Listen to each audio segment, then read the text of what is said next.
Here's one of the kickers. Sea lice does not need antibiotics. So when a salmon farm says, well, we don't use antibiotics, they can still have sea lice.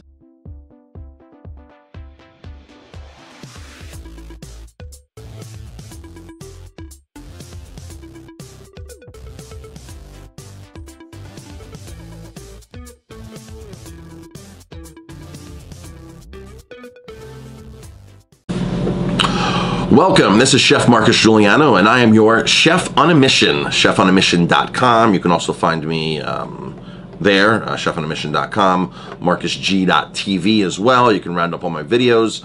So today's topic, today's mission, my mission today is farmed salmon. And I've made a lot of farmed salmon videos, and I'm going to keep making them because people need to be educated about the food that we're eating and the BS that the salmon farm, salmon industry is feeding us. So many of you have seen that emaciated polar bear walking around somewhere in the Antarctic, starving, looking for food, going through a trash can, because the reality is that they're reporting on is that polar ice caps melting, the seals aren't there, the bear is starving, it's a climate change, and these polar bears could be extinct, I guess within 100 years, they're saying. So, what does starving polar bears and the salmon you eat have in common?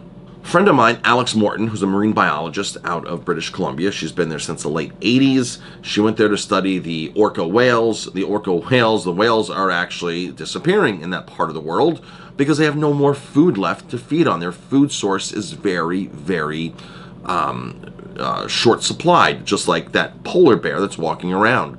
What's happening is, and she's made direct correlations with this, salmon farms have come into the area. Once the salmon farms come into the area, they bring in disease, they bring in filth, they bring in waste. Now, folks, no matter how clean the salmon farm says they are, no matter what they say they're doing to make sustainability, that they say they're organic, some people say they're organic. They're not organic. There's no certification for organic. It's impossible to be organic. It's a self-imposed, self-regulated term that the seafood industry is using as a way to charge more money for something they might be doing a little better. So here are some of the main problems. And bears, grizzly bears in British Columbia are indeed starving. Now, I don't have any photos like that polar bear, but one of my last conversations with Alex Morton, she said, Marcus, the bears here are in a panic. They're not putting on enough weight to go into hibernation because there's not enough wild salmon for them to actually eat. The wild salmon runs are being depleted massively. So the bears are going into hibernation very short on nutrition, almost starving. And she goes, Marcus, you can see the bears running around here frantically. She goes, it's a very scary situation. And of course, there's nothing you can do because you're not allowed to help wildlife. And the way we can really help wildlife is by stop eating farmed salmon. So these farm salmon companies tell us that they're sustainable, they're doing better. They even throw up some certifications online saying, oh yeah, we're certified by this and better aquaculture practices. And I see some chefs that have jumped on board with Schooner Bay, which is out in British Columbia. I've seen some chefs, some better known chefs, like Rick Muin, jump on board with True North, which is a Cook aquaculture product, and they claim they're family owned. Yeah, they're family owned. They're owned by a family, but they're still a massive company, and they're a big player in there. They're not like a Marine Harvest, so to speak, who just dominates the market and is very ruthless. However, farmed salmon, folks, the problem with farmed salmon is the farm itself. So no matter what they're doing to that salmon farm, the whole operation is set up wrong to begin with. The way, for me to be truly impressed with farmed salmon, you'd have to go to an inland containment system where none of the feces, none of the disease, none of the fish are going to actually let disease spew into the ocean. None of the fish can escape into the ocean. None of the herring, the seals, whatever the wildlife is at the time is not going to get caught up in the nets. Okay, because salmon farms, just the way that it happens, folks, is some of them saying they're low density now, they're less density, which is fine. But you're talking 1 fish per bathtub as opposed to 2 fish per bathtub density. There's basically, it's a huge pen in the ocean filled with tons of fish, and they're feeding it pellets. Now, the pellets are our main concern where they're coming from. The pellets are being sourced from other fish that may have mercury, that may have other contaminants in them. And then it's concentrated down, and since salmon need a high fat content food, the fat in the food, in the pellets, has to be stabilized, else it will oxidize. And there's no way around this, folks. You have to spray, or you have to apply some pretty harsh chemicals to stabilize the fat in the pellets. That's just the way it is. And some of these, when you go online and you look at these websites or these salmon companies, salmon farm companies, the picture they're painting, I mean, they want you to see their version of paradise. If you go to Alex Morton, alexmorton.ca, if you go to her website, she's going to show you undercover footage of fish that are deformed, feces going to the ocean, disease spreading, and a whole totally different picture. Now, the salmon farms get very cranky when you go on there with cameras, when you're doing investigations like that. They do not like that whatsoever, because that's not what they want to portray. But salmon farming, folks, is just like, it's like pen raising, it's like feedlot raising beef. Inland containment system is probably the only way to accurately, or it is the most sustainable way to raise salmon. Half the amount of time, no disease, it gets filtered out, nothing goes into the wild. So it's basically in a big pool, inland, like it says, inland. It's not in the ocean, so it's easier to take nets and drop them into the ocean, throw fish in there, raise them, throw all the kinds of crap in there, and pollute the ocean. The inland containment system, the water's filtered and recycled and cleaned, so none of that waste, none of that feces, none of that disease, salmon flus, go out into the ocean. It's all contained, inland containment system. It costs 7 times the price to build these. This is why the salmon industry is fighting and fighting and fighting against the system. They don't want to do it because they have to spend 7 times the amount. But the salmon farms that have done it are reporting great results, like a farm by the name of Kuterra, Kuterra, Kuterra Farm Salmon out of British Columbia. Their disease rates have dropped to almost I think nothing. Their production has risen. The salmon is sitting there in a constant stream of water because it's a circulating system, so it's constant current. It's a big success story, but again, it costs 7 times the amount of money. So back to the point of this video, because I'm sorry I get carried on tangents. So the biggest point on this video is that the farmed salmon, folks, the farmed salmon are the ones that are spreading disease into the wild. They're the ones that are killing off the wild salmon.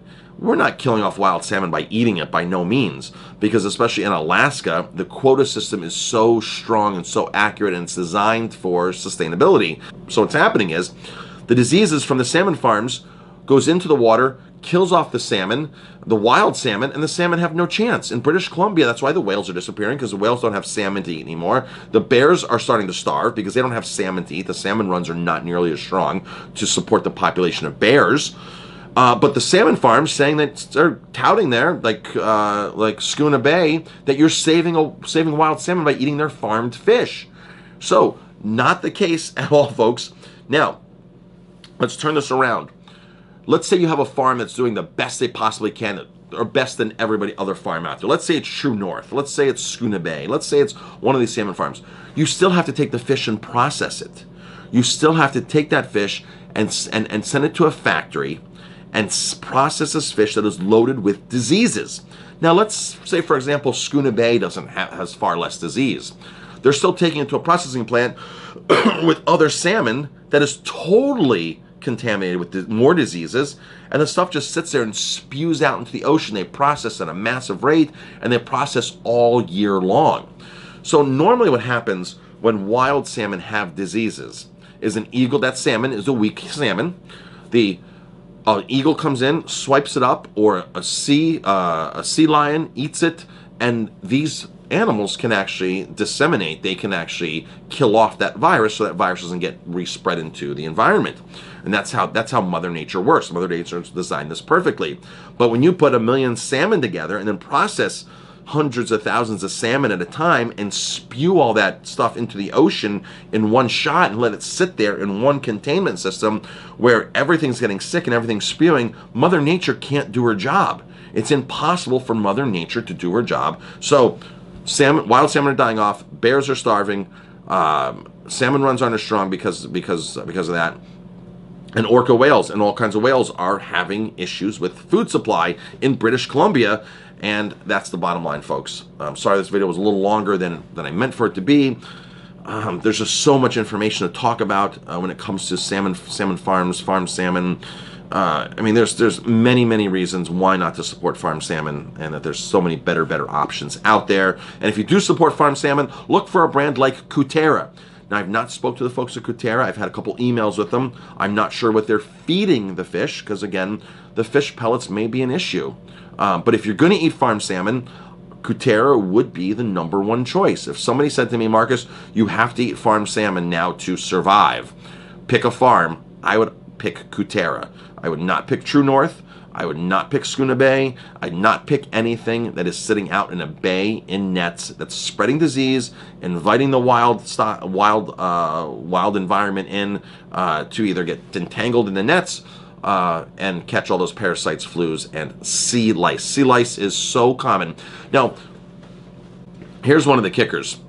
Sea lice does not need antibiotics. So when a salmon farm says, well, we don't use antibiotics, they can still have sea lice. They're not treating the fish with antibiotics. They're treating it with other harmful chemicals that are deteriorating the environment there. Antibiotics aren't used to kill sea lice. Harmful chemicals are. So when you log on to a website and they say, we're not using antibiotics, yeah, when you look at pork, they're not allowed to use hormones. So when you see a pork producer saying, no hormones in our pork, duh, because you're not allowed to use hormones in your pork. That's the bottom line. So it's very manipulative the way they do. And True North had something on their website a year and a half ago that I did not like. And I called them out on it, and they actually changed their website because they were they put misleading facts on their website. They were doing a comparison. I'm like, the chart you're using, the stuff you're using, I called them out and I said, come on. I emailed them everything. And I said, this isn't right. You can't have this on there. And I can't find that chart anymore in there. So I think they might have listened to me. So I'm Chef Marcus Guiliano. Thanks for watching. If you like my videos, please give it a like, thumbs up, share it, pass it along. If you have any questions, leave comments. And it's about educating.